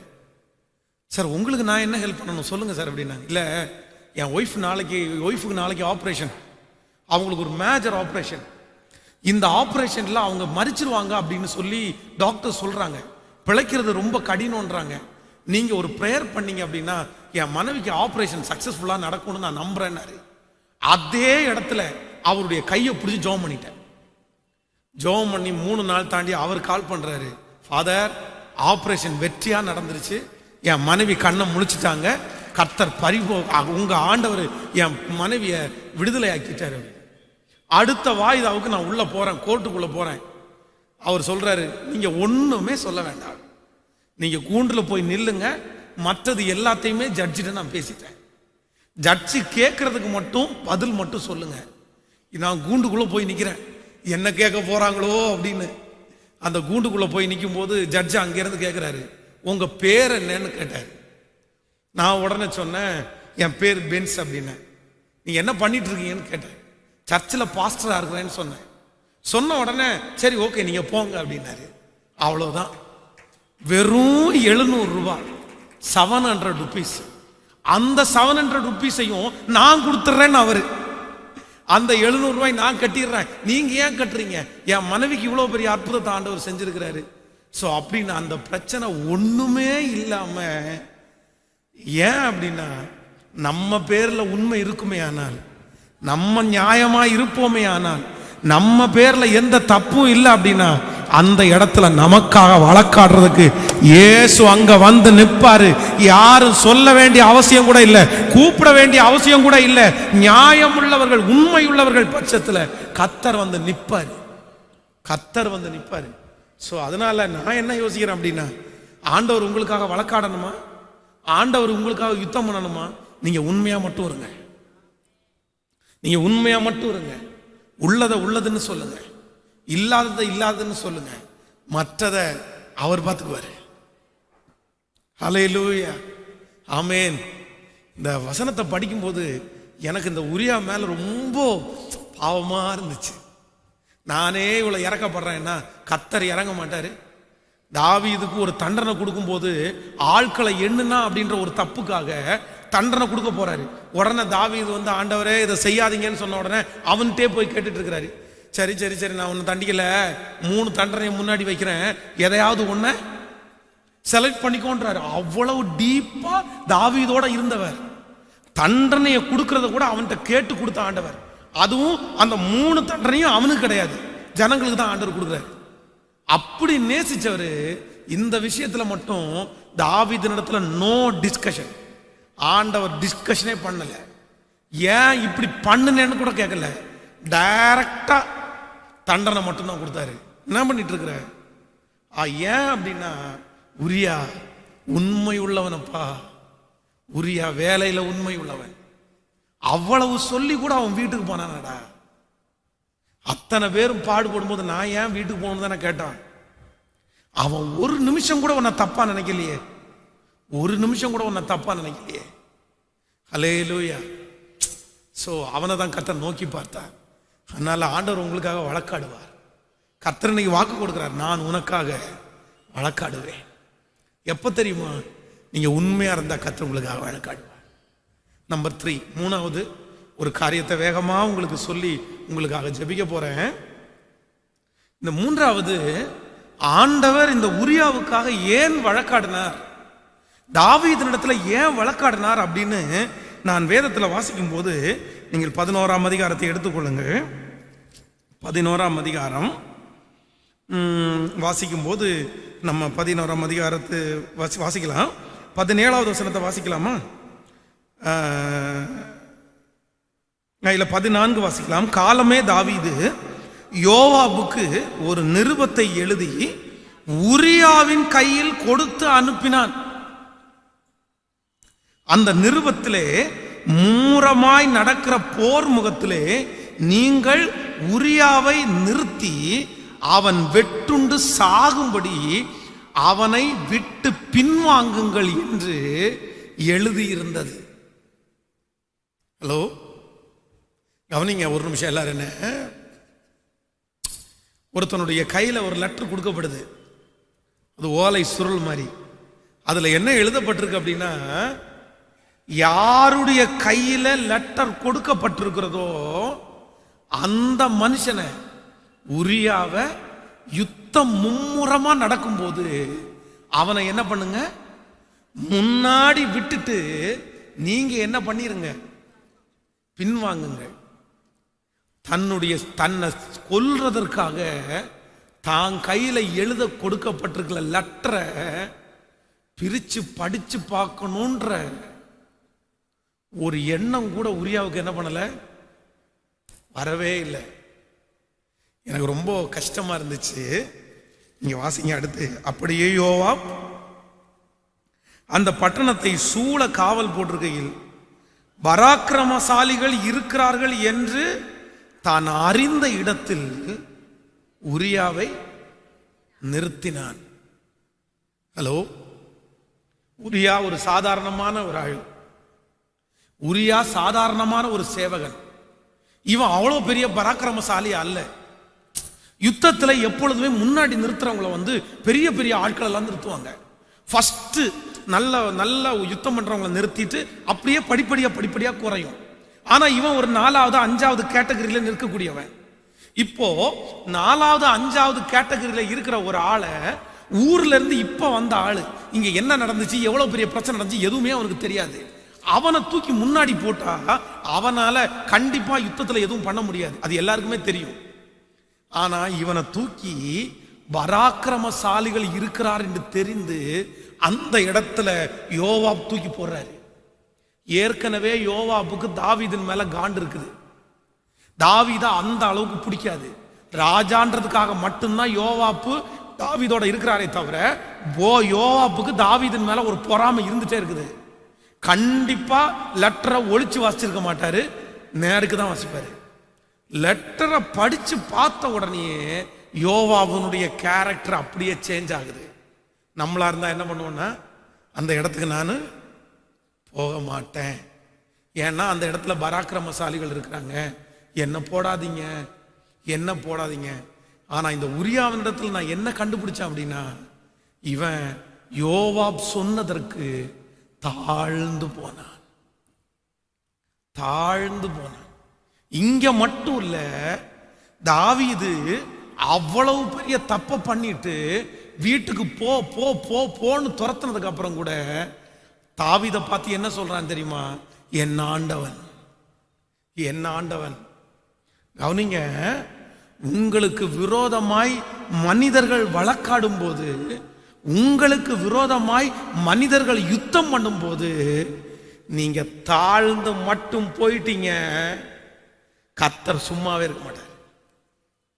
ஹலோ, புரியுதா? கேக்குறீங்களா? உங்களோட வழக்காடும் போது நீங்க என்ன பண்ணணும்? தெரியுமா? உங்களோட வழக்காடுகளிடத்திலே கர்த்தர் வழக்காட வேண்டும் என்றால் நீங்க எப்ப தாழ்ந்து போறீங்களோ அப்ப கர்த்தர் உங்களுக்காக வழக்காடுவார். நீங்க தாழ்ந்து போங்க. உங்களோட வழக்காடுறாங்களா? உங்களுடைய இல்லாமையை புரிந்து விட்டு வழக்காடுறாங்களா? தாழ்த்துங்க. வெகுளித்தனமா இருக்கிறவங்களை கர்த்தர் விட மாட்டார். எவ்வளவு வெகுளி பாருங்க. இவன் யுத்தத்தில் இருந்துட்டு அவனுக்கு ஒரு ஷார்ப்னஸ் கூட இல்லை. அதான் ஆண்டவர் யாருக்கு துணை நிற்கிறாரோ இல்லையோ, இந்த வெகுளித்தனமா இருக்கிறாங்க பாருங்க, அவங்களுக்கு ரொம்ப துணை நிற்பாரு. கண்ணிங்கா இருக்கிறவங்களுக்கு ரொம்ப துணை நிற்க மாட்டாரு. சிலர் பார்த்தீங்கன்னா கண்ணிங்கா இருப்பாங்க, எல்லாத்துலேயுமே கண்ணிங்கா இருப்பாங்க. ஆனால் சிலர் பார்த்தீங்கன்னா யதார்த்தமாக இருப்பாங்க, வெகுளித்தனமாக இருப்பாங்க. வெகுளித்தனமாக இருக்கிறவங்களுக்கு ஏதோ ஒரு இடத்துல கத்தர் அவங்களுக்குன்னு ஒரு லக்கு வச்சிருப்பாரு, அவங்க பட்சத்தில் கத்தர் இருப்பாரு. நீங்கள் கண்ணிங்கா இருக்காதீங்க, கண்ணிங்கா இருக்காதீங்க. நீங்க என்ன பண்ணுங்க அப்படின்னா, வழக்காட வழக்காட வழக்காட நான் தாழ்ந்து போறேன், நான் தாழ்ந்து போறேன். தாழ்மை உள்ளவனுக்கு கர்த்தர் கிருபை அளிக்கிறார். ஆமென், ஆமென். தானியேல் தான் கூட வேலை செஞ்சவங்க எல்லாரும் தானியேலுக்கு விரோதமாய் எழும்பி அவனை ராஜாவினிடத்துல போட்டு கொடுத்து ராஜாவையே ஏமாத்தி தாக்கி இதுல கையெழுத்து வாங்கிட்டாங்க. ஆனா தானியேலுக்கு ராஜா ரொம்ப சப்போர்ட். ராஜாவினுடைய துணையோடு கூட அங்கே இருக்கிற வேலைக்காரங்க யாரையுமே தாழ்வாக மதிப்பு போடவே இல்லை. தானியேல் தாழ்ந்து போனான், கர்த்தர் அவன் பட்சத்திலே கிருபையா இருந்தார். ஆமென் சொல்லு. ஹல்லேலூயா. கர்த்தர் உங்களுக்காக வழக்காட போறாரு சிஸ்டர், பிரதர். ஆண்டவர் உங்களுக்காக வழக்காட போறாரு. அது உங்க கணவனா இருந்தாலும், அவர் ஜெபிக்கிறவரா இருந்தாலும், அவர் பாஸ்டரா இருக்கலாம், அவர் ஊழியம் செய்கிறவரா இருக்கலாம். ஆனா கர்த்தர் உங்களுக்காக வழக்காடுவார். அவங்க நல்லவங்கன்னு ஊர்ல இருக்கிற 1000 பேர் சொல்லலாம், ஆனா கர்த்தர் உங்களுக்காக வழக்காடுவார். நீங்க தாழ்த்துங்க, நீங்க கர்த்தர் சமூகத்துல உங்களை தாழ்த்துங்க. நான் ஒன்னும் இல்லை ஆண்டவரேன்னு சொல்லுங்க, எனக்கு யாரும் இல்லை ஆண்டவரேன்னு சொல்லுங்க, எனக்கு பலன் இல்லை ஆண்டவரேன்னு சொல்லுங்க, எனக்கு தைரியம் இல்லைன்னு ஆண்டவர் சொல்லுங்க. ஆண்டவரே, அவனுக்கு விரோதமா போராடுறதுக்கு எனக்கு எதுவுமே இல்லை ஆண்டவரேன்னு சொல்லுங்க. நீங்க தாழ்த்த தாழ்த்த தாழ்த்த தாழ்த்த நீங்க ஒன்னும் இல்லை அவங்களால போக முடியாது. நீங்க தாழ்த்த தாழ்த்த உங்க பக்கத்துல ஆண்டவர் நின்று உங்களுக்காக வழக்காடுவேன் என்று கர்த்தரே வாக்கு கொடுக்கிறார். கர்த்தர் உங்களுக்காக வழக்காடுவார், ஆண்டவர் உங்களுக்காக வழக்காடுவார். அதான் சொல்றாரு, இந்த யுத்தம் உங்களுடையது அல்ல, இந்த யுத்தம் என்னுடையது, இந்த யுத்தம் என்னுடையது, இந்த யுத்தம் என்னுடையது. அலங்கத்தை கட்ட போன தேவ மனுஷன் சன்பலாத் தொபியா 2 பேரும் எழும்பி அவனுக்கு விரோதமாய் அவ்வளோ பெரிய பிரச்சனை பண்ணும்போது இவன் என்ன பண்ணான் அப்படின்னா, கர்த்தரை மட்டும் தான் நோக்கி பார்த்தான். இவரே, எங்களுக்கு பலன் இல்லப்பா, எங்களுக்கு பலன் இல்லப்பா, நீர் துணை செய்யும். ஆண்டவர் அவனுக்காக வழக்காடினாரா? 10 லட்சம் பேருக்கும் அதிகமான பேர் ஆப்போசிட்ல நின்று இருக்காங்க. இவன்கிட்ட இருக்கிறது ரொம்ப கம்மியான பேரு. ஆனா ஜெபம் பண்றான், பலன் உள்ளவனுக்காகிலும் பலனற்றவனுக்காகிலும் உதவிகள் செய்வது உமக்கு ஏராளமான இந்த கூட்டத்திற்கு விரோதமாய் போகிறதற்கு எங்களுக்கு, நாங்கள் போகும் வழி இன்னதென்று எங்களுக்கு, ஆதலால் எங்க கைகள் உண்மையே நோக்கி பார்க்குது. ஆண்டவர் இறங்கினாரா? ஆண்டவர் இறங்கினாரா? தன்னை தாழ்த்துகிற எவனையும் கர்த்தர் உயர்த்தாம விடவே மாட்டார். இப்போ ஆண்டவர் உங்களுக்காக யுத்தம் பண்ணணுமா? ஆண்டவர் உங்களுக்காக யுத்தம் பண்ணணுமா? நீங்க ஒன்றும் பண்ண வேண்டாங்க, நீங்க தாழ்ந்து போங்க. ஒரு சம்பவத்தை சொல்லி நான் ஜெபித்து முடிக்கிறேன். அவங்களுக்கு இப்படி நடக்கணும்னு நினைச்சு நடந்ததுக்காக நான் சந்தோஷப்படலை, ஆனா நடந்ததை சொல்றேன். இதுக்கு முன்பாக இருந்த திருச்சபையில அந்த திருச்சபையை துரத்துவதற்கு ஒரு நபர் காரணமானார், ஒரே ஒரு நபர். அந்த நபரே 100 பேர் பக்கத்துல பேசி வச்சு எல்லாருக்கும் போலீஸ் ஸ்டேஷனுடைய நம்பரை கொடுத்து, ஆராதனை இங்க ஸ்டார்ட் பண்ணும்போது கரெக்டா போன் பண்ணிருங்க அப்படின்னு சொல்லி நிறைய பேரை கைட் பண்ணாரு. அந்த ஏரியாவில் இருக்கிற ஒரு 10-15 குடும்பத்தை அவரே கூட்டிட்டு வந்து சர்ச்சுக்கு விரோதமா நின்னாரு. அவரே ஆளோட போய் நமக்கு வாடகை கொடுத்துருக்கிற ஆட்கிடத்துல போய் பேசி இவனை காலி பண்ண வச்சிருங்கன்னு சொன்னாரு. அந்த ஒரு நபர் இதுக்கு முன்பாக இருந்த திருச்சபையை நம்ம காலி பண்றதற்கு காரணம் அந்த ஒரு மனுஷன் தான். பல லட்சம் ரூபாய் நமக்கு நஷ்டத்தை வருவிச்சாரு. என் கண்ணீர் அத்தனை அழுதனா அந்த சர்ச்சில். அப்பதான் ஊழியம் வளர்ந்துட்டு வந்துருச்சு, அப்படியே சின்ன பின்னம் ஆயிருச்சு. ஒரு நாள் கூட நிம்மதி இல்லை, நிம்மதியா ஊழியம் செய்ய முடியல. ஆனா எனக்காக வழக்காடவோ எனக்காக பேசுறதுக்கோ யாரும் இல்லை. அப்ப நம்ம திருச்சபையில இருக்கிற ஒரு பிரதர் இன்னொரு திருச்சபைக்கு போற ஒருத்தர் இருக்கிறார் பாஸ்டர், அவர் ரொம்ப பெரிய ஆளு, அவர் பயங்கரமா ஹெல்ப் பண்ணுவாரு, அவர் அரசியல்வாதி, அவரை கூட்டிட்டு வர்றேன்னு சொன்னாரு. உடனே நான் சொன்னேன், சரி கூட்டிட்டு வாங்கன்னு. ஆராதனை முடியும் போது அவரை கூட்டிட்டு வந்தாரு. அவருடைய மூஞ்சியை பார்த்த உடனே நான் ஆராதனை எல்லாம் முடிச்சுட்டு ஜனங்கள் ஜெபம் பண்ணிட்டாங்க, சரி நான் அவர்கிட்ட பேசிட்டு வரேன், வந்து ஜெபம் பண்றேன்னு சொல்லி குடுகுடுன்னு அவர்கிட்ட போனேன். அவர்கிட்ட போன உடனே எல்லாருக்கும் முன்னாடியும் வச்சு சர்ச்சுக்கு போறவர், அவர் நமக்காக வழக்காடுவார்னு அவர் கூட்டிட்டு வந்தாரு. சர்ச்சுக்கு போறவர் என்னை பார்த்து, உங்களுக்கு இந்த பெந்தேகோஸ்தேக்காரனுக்கெல்லாம் ஓவரா தான் இருப்பீங்க நீங்க, இதே வார்த்தையை சொன்னாரு. இந்த பெந்தேகோஸ்தேக்காரங்க எல்லாம் ரொம்ப ஓவரா தான் இருப்பீங்க, ஏன் கொட்டடிக்கிற சவுண்டு யாருக்கும் தெரியாம கொட்டடிக்க முடியாதா? சும்மா வாழ் வாழ் வாழ் வாழ் அப்படின்னு கத்துனா அவனுக்கு வீட்டில் படுத்து தூங்க வேண்டாமா? ஆண்டவர் ஆராதிக்கிறதுக்கு ஒரு நியாயம் வேணும் பாஸ்டர். எல்லாருக்கும் முன்னாடி வச்சு கத்துறாரு. என்ன எனக்கு சப்போர்ட் பண்ண வந்தவர், வழக்காட வந்தவர். நான் அப்படியே விருத்தின மனசே உடஞ்சிருச்சு. சரி பிரதர், சரி எல்லா தப்பையும் என் மேலே சொல்றாரு அவரு. நீங்க அப்படி இல்லாதனாலதான் அவன் சண்டைக்கு வரான், நீங்க ஒழுங்கா இருங்க, அப்படி பண்ணுங்க இப்படி பண்ணுங்கன்ட்டு போயிட்டார் அவரு. உடஞ்சிட்ட மனசு. நான் ஆண்டவருடைய சமூகத்தில் வச்சேன். கர்த்தர் நமக்கு இந்த இடத்த கொடுத்தார். இடத்த கொடுத்து ஒரு நாள் அந்த பக்கம் தான் வீடு குடியிருந்தேன்.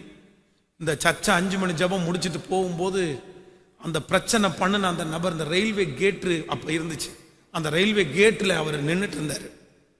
ரயில்வே கேட்டில் நின்றுட்டு இருக்கும்போது அவர் எப்போவுமே புல்லட்டில் வர்றவர், அன்னைக்கு டிவிஎஸ் 50 தான் வந்தார். அவருடைய டிவிஎஸ் 50 மேலே கையை வச்சுட்டு சொன்னேன், சார் உங்களுக்கு டிவிஎஸ் 50 நல்லாவே இல்லை சார், உங்களுக்கு புல்லட் சார் தான் சார் சூப்பராக இருக்குது. சொன்ன உடனே சிரிச்சிட்டாரு. நான் ஒப்புரவாயிட்டேன். நான் அவருக்கு முன்னாடி தாழ்ந்து போயிட்டேன். அவ்வளவு துரோகம் பண்ணியும் நான் அவர்கிட்ட பேசிட்டேன். நடந்தது என்ன தெரியுமா? அவர்களுக்குள்ளே ஒரு பெரிய சொத்து தகராறு குடும்பத்திலே வந்து இவர் கத்தியை தூக்கிட்டு ஒருத்தனிடத்துல போய் அடிதடி சண்டையாகி பெரிய வெட்டு குத்தாகி போலீஸ் ஸ்டேஷனுக்கு போய் இன்று வரைக்கும் நிம்மதியே இல்லாம அந்த மனுஷன் இருக்கிறான். ஒரு துளி நிம்மதி இல்லை அவருடைய குடும்பத்துல, ஒரு துளி நிம்மதி இல்லை. கொலை கேஸ் அவர் பேர்ல இருக்கு. ஆனா நான் நம்புறேன், நமக்காக வழக்காடுகிறவர்களோட தேவன் வழக்காடுவார், கர்த்தர் வழக்காடுவார்.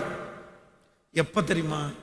நீங்க தாழ்ந்து போங்க, நீங்க தாழ்ந்து போங்க, நீங்க தாழ்ந்து போங்க.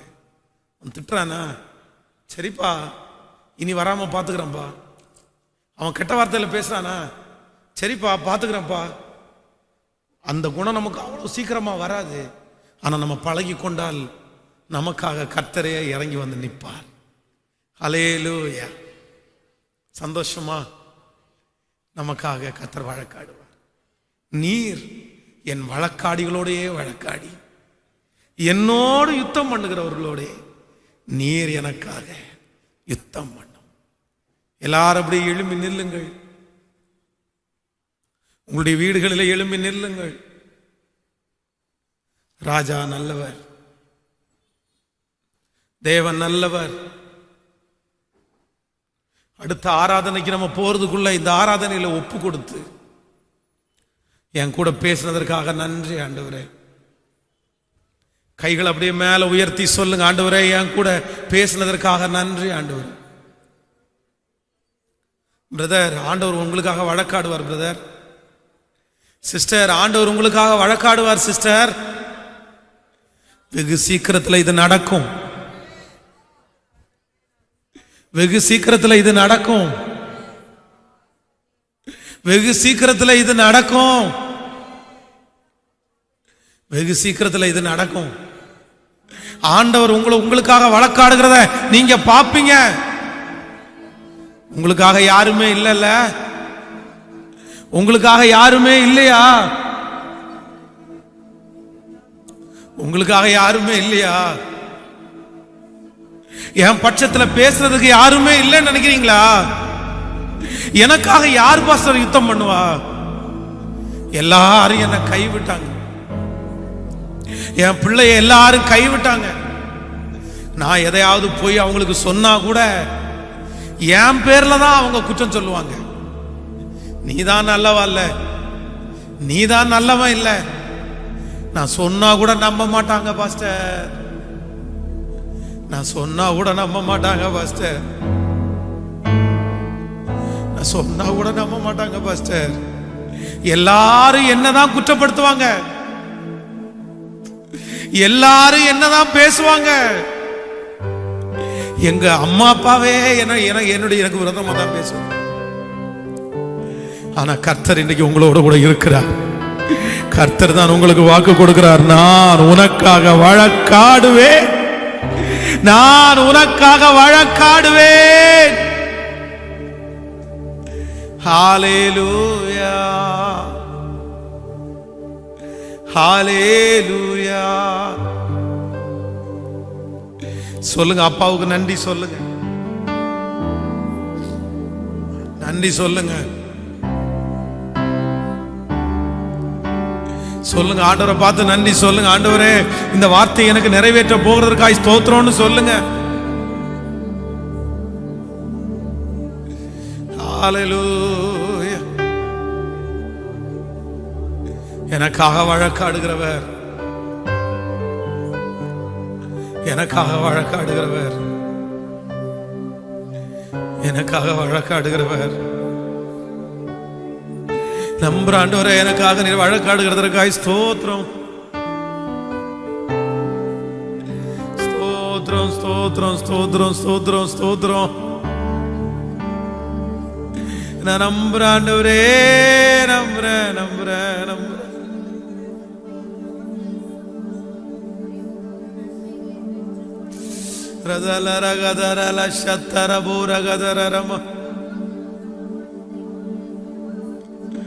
நன்றி ஆண்டவரே, நன்றி. மனிதனின் தூசணையில் நின்று காத்து கொள்ளுகிறவர். ஹல்லேலூயா. அவதூறு பேச்சுகளை எல்லாம் மாற்றுகிறவர். மனிதரின் தூசணையில் மனமடிவடைவதில்லை. நீர் எந்தன் பக்கம் உண்டு, தேவைகள் எனக்கில்லை. மனிதரின் தூசணையில் மனமடிவடைவதில்லை. நீர் எந்தன் பக்கம் உண்டு, தேவைகள் எனக்கில்லை. நாவுகள் எனக்கு எதிராக சாட்சிகள் சொன்னாலும் வாதாட நீர் உண்டு, ஒருபோதும் கலக்கமில்லை.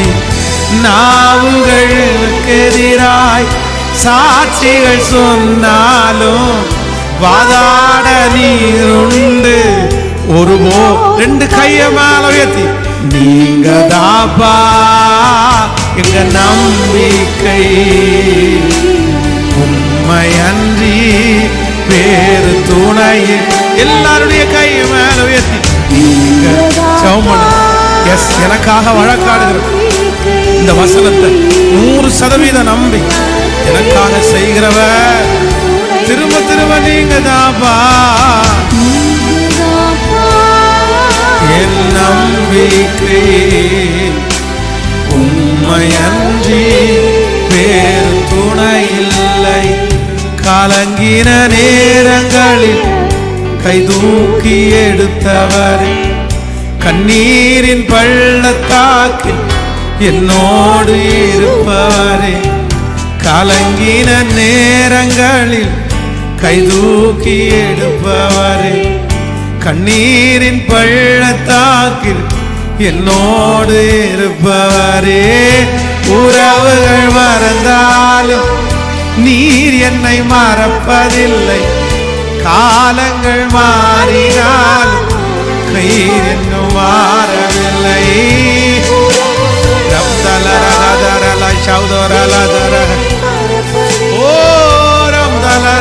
எல்லாருடைய கைய மேல உயர்த்தி, நீங்க தாபா, நீங்க தாபா.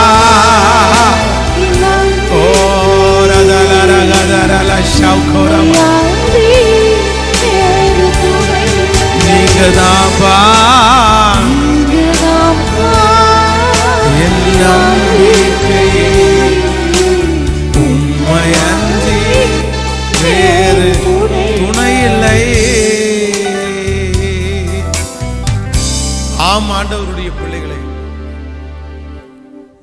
நமக்காக வழக்காடுவேன் என்று ஆண்டவர் வாக்குரைத்தார். இந்த ஆராதனைக்காக உமக்கு நன்றி ஆண்டவரே. ஏதோ ஒரு விதத்துல உங்களை ஆராதிக்கக்கூடிய ஒரு பாக்கியத்தை எங்களுக்கு தந்ததற்காக நன்றி. வெகு சீக்கிரத்துல இந்த சூழ்நிலை மாறட்டும், எல்லாரும் சேர்ந்து உங்க ஆலயத்துல ஆராதிக்கிற நாள் வரட்டும் ஆண்டவர். இது ரொம்ப நாள் நீடிக்க வேண்டாம்ப்பா, நீடிக்க வேண்டாம்ப்பா. உங்க மகிமை ஒவ்வொரு பிள்ளைகளையும் தங்கி தாபரிக்கட்டும்.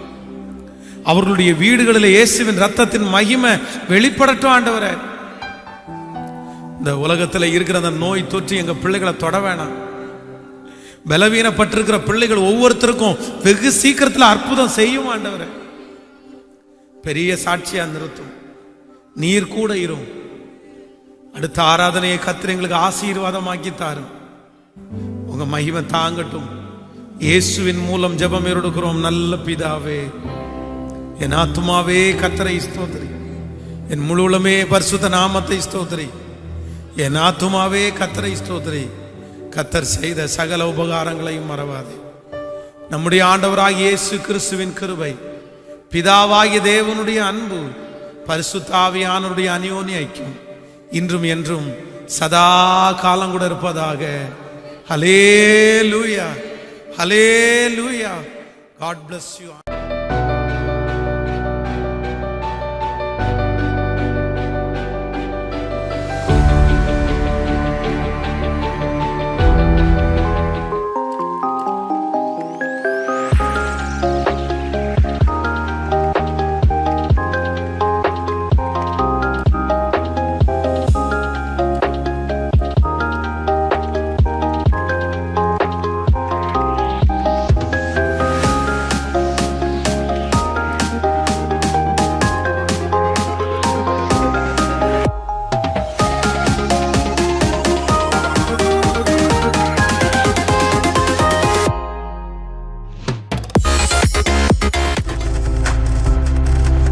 நீங்கள் பார்த்துக் கொண்டிருப்பது உங்கள் ஜாய் டிவி. உங்கள் துக்கம் சந்தோஷமாய் மாறும்.